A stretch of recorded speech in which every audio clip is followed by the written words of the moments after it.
Yes, a very good morning to you and welcome to Flow 94.9 FM. If you're just tuning in, this is the Renewed Hope Hour, and I apologize sincerely that we are starting up very, very late into the conversation. I don't know if it's because of the rain that Dr. Yu Paul actually turned up very late this morning. You woke up late, Dr. Yu Paul? Was it because of the rain? Not actually, too many things up there.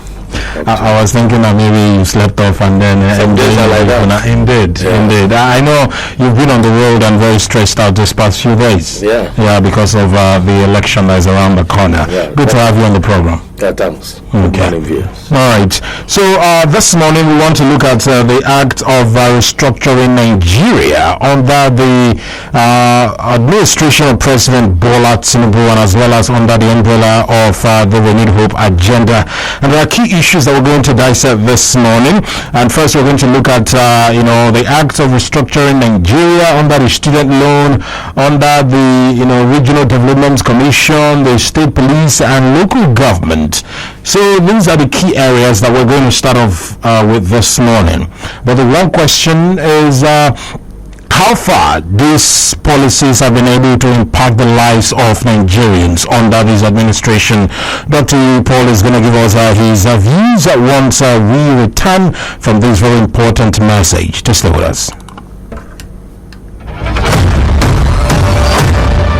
This is a political broadcast, not a campaign. We are here to highlight the impact of the Renewed Hope agenda of the APC-led administration in Nigeria. And for emphasis, not a campaign in compliance with INEC guidelines ahead of the 2027 general elections. And here at Flow 94.9 FM, give opportunities to every political interest to air their views. And the views expressed on this show is that of the guests and not of Flow 94.9 FM.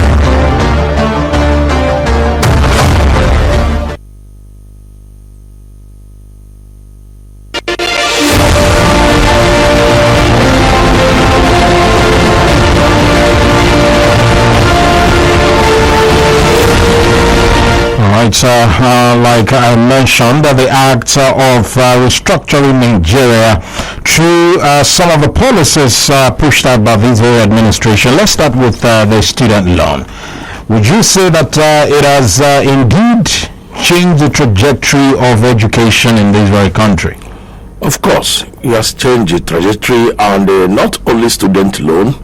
I think Mr. President administration has taken a good shape by follow-up of third fund in all the tertiaries. You can see third fund projects are ongoing. This as a result of making the school to bounce back again. It is not only a student loan that Hope agenda has taken up. They have taken up the responsibility to make sure that our structures have been read in some of the schools via third fund. And these are the things that are playing on. And this is a good development for our institutions in Nigeria. All right. Aside the student loan, like I pointed out, there have been some other policies, especially in the angle of the Regional Development Commission. Would you say that it has been a smooth journey for all the regional commission, especially with that of the Southeast? Yeah, it is. When you come to the administration of this Tinubu, you can see that all the region has gotten their own portion of it. Down to Southeast, the other time you heard what happened, how a couple of billions have been embezzled somehow. They accused them, but I didn't know how far they've gone. So this to say that the federal government have done their own bit. It now left for the people that constituted to handle it have to come with a sincere heart, so that this can reach to the poor and the poor masses and reach to every individual in their regions. I think this is what the administration of Mr. President is expecting from each region. what played last time in the southeast, that was the ugly one. We pray that such thing will not repeat itself. Now, do you think that there should be something that the federal government under the president can do to checkmate the activities of these, regional development commissions? Yeah, he has already done. After he commissioned them, he constituted a committee that will monitor them, which in Abia State, I think Ojos Okalo is the chairman of the committee. That committee is the Senate committee. I'm talking about like the president setting up, while the Senate is also monitoring, maybe like a team from the president be in charge of all the regions and make sure that they're utilizing the funds properly. The Senate committee are the president himself, there's no other, you can't conflict. They are there to do the work, so you don't commission this and commission that, will be conflict. I think they are handling it well. I think that is the way that Mr. President want to follow up for that, and I think that will give a good result. Already it has started giving good result. If not, me and you would have not known there is a skeleton in the cupboard. All right, and then a few days ago they were also in Abia State here. They're trying to set up an agro processing plant in Abia. The Southeast Development Commission, they've picked Abia State as the destination for their first agro project. Yeah, we had that, and that's why I said that's a good development. Now they have to tell themselves, they have to talk to themselves, because what happened last time has made them to know eyes are on them. Eyes on them. So what they did is a good development, and that's what we expected from them, so that this Renew Hope agenda will reach to each and every one of us. Even Chief Henry Kechwiko have started the school stuff loan on himself. Is now making it. I come across the media. His media whatever that came up and was given the write-up. His media aid. Yes, Chief Iko's media, and they are giving up a write-up of what Chief Iko is doing, and that's a great thing for the people that need student loan. All this, the one he has done in the third fund, other works that Mr. President is doing, and I believe that people will go through there.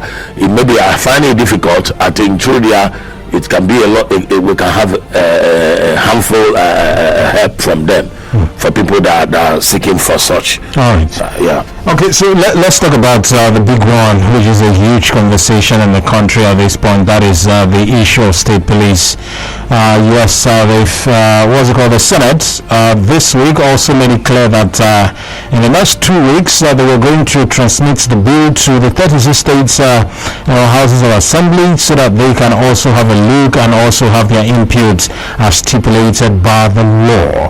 For you, there's also this worry of politicians, especially at the state level, using these state police to their own advantage, to their own benefit, against the original idea behind it. Do you think there should be some mechanisms put in place by the federal government to make sure that the governors and politicians within the state level would not misuse the state police? Yeah, I think there should be mechanism put in place, because federal government have to do that to checkmate, so that we were not in the process of trying to do the good, and they will now have another thing. We now have a bandit among us, because we are good in trying to use power to intimidate others, which is not the aim. I know the aim of this state police is for us to checkmate the security and beef up our security as well. So that should be the aim. If any other person is coming because you're the governor, you want to use it to intimidate others, I think the federal government should give a clause. Should, in case such things comes up, they won't tolerate it, because it's man that can make law. And the law is not meant to intimidate anybody. It just, when you fail the rules, then you face the consequences. Indeed. There's also this concern of how effective these state police would be in the fight against insecurity. Some are saying that it's not going to do much. I don't know where you stand in all of this. Do you think that once this is agreed upon and it becomes a law, that the issue of insecurity will be drastically reduced across the country? In my own little contribution as an expert forensic, I must to tell you for free, if the state police because the state police I'm saying is going to narrow down to the citizen of that state. So if it's going to be given to the citizen of that state, that will save us 80% insecurity in our country. For instance, they are going to work with the governor, narrow it down to the chiefs, the royal leaders in each of the local government, and the president generals of each of the local government, and also narrow it down to the chairman of each community. And if these things place on, I tell you, we know who is who. In your place, you know who is who. Nobody can say that I don't know you. You know the bad guy in your place. All you need to do is to tell that person to calm down, because everything has changed. If you refuse, we'll hand over to the people that hand over to the security agent, and they will take the law. Will take care of deal with such an individual. Yeah. We're getting to the point where we need to leave, but let's also talk about the local government autonomy. One of the restructuring ideas of President Bola Tinubu, and this autonomy was highly celebrated by many Nigerians across different political parties and people who are not even involved in politics. They said, okay, this is something that is going to change governance at the local level. But 3 years in counting since that particular law was passed and that autonomy was granted to the local government, the situation somehow at the local government even got worse. Yeah, as you can see, that's why at times some Nigerians, when they talk about looking at them, you know why I look at them? They're good in criticizing what they cannot. It is not good for you to criticize what you have not done twice. Mr. President has done so noble in the Renew Hope agenda. He done so noble to make sure that these things that local government autonomy came to play. And as you can see it, people keep mute. That's why the federal government say, well, the other time, Mr. President, go and ask your governors what is happening. And I don't blame the local governments itself. I blame the governors that are sitting on that money. If they mean well for us, they should allow the local governments to be free. For instance, in Abia State, I don't know what is, not only Abia State, all the states in Nigeria, their governors should allow the local government to have a fresh air, because the federal government have done what they're supposed to do. It now left for the state to implement it. If the state will not do it, what mess? You don't expect Mr. President to flinch and start building. We know what is good. So we should do the right thing and allow the local government to have a fresh air. That is my own. Now, the governors. Talking about doing the right thing, and you saying that it is the governors, one would ask, or probably a little confusion here, is that out of the 36 states that we have in this country, right, 32 or 31 of them belongs to your political party. They are governors from your political party. Yes, that's so the question becomes, how come that governors under the APC umbrella cannot even respect a law that was pushed by their own political party and approved by their own political party and given to the general? They should at least. That's why I say that the Nigeria shouldn't keep silent, because this is an individual matter. That's to tell you that Mr. President is not supporting anything of that. If he's supporting, he will have, from ab initio, he will have not implement that policy. So now he has implemented the policy. The poor masses should react. How will they react? Yes, you have to go for what belongs to you. Mr. President has said, he said, ask your governors what is happening on that. So what else do you want him to do? It's me and you. Like I remember what happened, I couldn't remember vividly the date in Argentina when a man called Fora was leading. The people came out on the street. They have their march on the street, and everybody was saying that Fora must go. And before you know it, Fora left. Nigerians, I must to tell you, Nigerians, most of us sometimes we are cowards, nobody wants to die, but one day we will die, and that is the thing. But I'm not praying for us to go and commit suicide, but let us go for our right. Ask for our right. In this local government autonomy, the masses should come out and ask their governor what is happening. And that will be, for instance, my house out, I think you have about 300 and something million or thereabout, or more than that. And nobody is asking questions. Nobody's asking question. You know, every month that thing comes. Every month it comes. Every month it comes, and nobody's asking question. What do you expect from the federal? Since you are keeping silent, they will be watching at you, because a closed mouth is a closed destiny, as they said. Now, still on this issue of local government autonomy, aside that, we've also talked about the state police bill. We also talked about the regional development commissions with a special focus on the southeast, and now talking about the local government autonomy. One would say that your political party at the national level, under the Renewed Hope, have some great ideas on how to truly restructure this country. But the issue of implementation, execution, and follow-up becomes a serious problem. Why I'm asking this is that some of these things that we've talked about, each of them ends up with a loophole that politicians would always manipulate. The president is someone who has been in politics almost all his life, so he understands the game in politics and how politicians behave. So why not make some of these laws and then tighten it up from every end of it, so that there wouldn't be room for any governor, any senator or House of Rep member, or even the local government chairman to manipulate these new laws? Remember, you have the arms of government. It doesn't run like that. This democracy, you have to do your own and leave the one for others, because it's a constitutional issue. So when you that in this local government issue, I think the House of Assembly have a role to play. It's just like this police state now. You have to narrow it down to the heart, because it's going to play on the state. It's not going to play up there. So this is why all these things have to go through that way. It's a process, and I am reviewed. I still say that it's a process, but let them. Why they refuse, the masses become the only last resort. So for you now, the president and also the APC, they've done everything that is needed on these key issues that we've looked at this morning. There's no loophole open up anywhere from politicians. No, but we all are human beings. I can't say there's no loophole, but they have done, I think, 85%. I give them 85%. So if there is any other amendment, I think they should go back to the table and know where they did not get it right, so that they can get it. For Mr. President to make this move is a good development, which others have not touched. Many of them have come, they didn't touch what Tinubu has touched at this time. And also, to tell you the truth, because every day I hammer that of a student loan, because most of us could not attend university because of what our parents could not afford it. It's not that we don't have bread, it's not that we cannot make it, but because we cannot afford it. It looks as if that anybody that goes to university can fall from the sky those days. But now it's something that this I can have it, and Mr. B can have it. Even the poorest person can have it.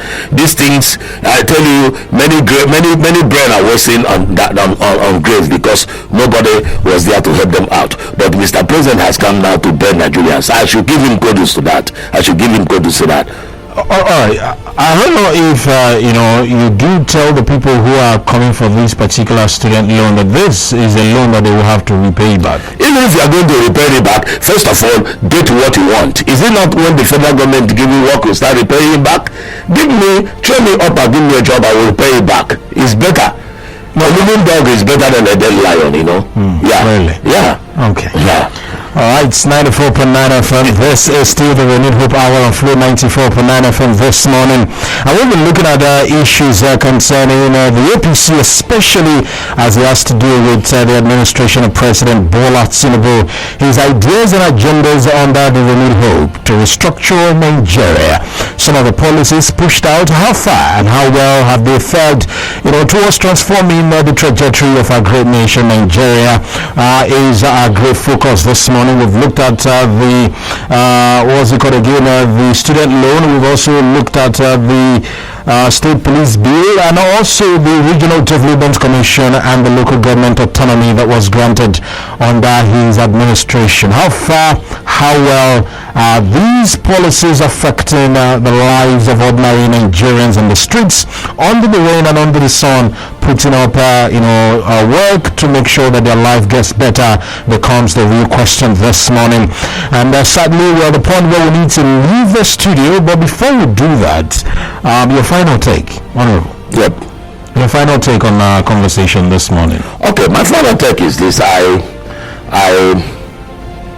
ask Nigerians to be focused, because the New Hope is working. It's just not ordinary promise. It's playing and working. And Mr. President meant well for Nigerians. And if you have anything against someone, you can never say anything good about that person. Stop criticizing. When you want to criticize, you have to be very, very diplomatic and not just like that. So we have to pray for those in authority. I also want to commend Mr. President Bola Ahmed Tinubu. I want to commend Hope Uzodinma, that is the national coordinator of Renew Hope. I want to commend also Chief Henry Kechukwiko, because they are doing a great work to make sure that the living death of the New Hope agenda is playing in the southeast, playing in all the nations, all our states in Nigeria, and also playing in Abia State. So I also asked my fellow Nigerians to open their eyes and go for what works. Go for it. This is not meant for special people.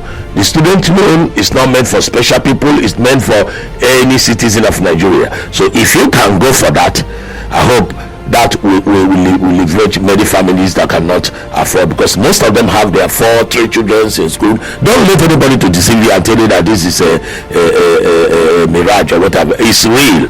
And people I have about 1.8 million or thereabout that have benefited from this Renew Hope project. So I think it's one of the Renew Hope agenda. I tell us to pray for our country, pray for our state, pray for progress, and pray for peace. God will bless each and every one of us. Okay, thank you so much, Honorable.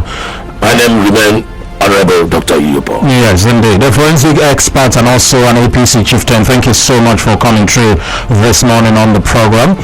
All right, so the Renew Hope hour will make a return on next week Thursday at 9 a.m. up until 10. So until then, good morning and God bless.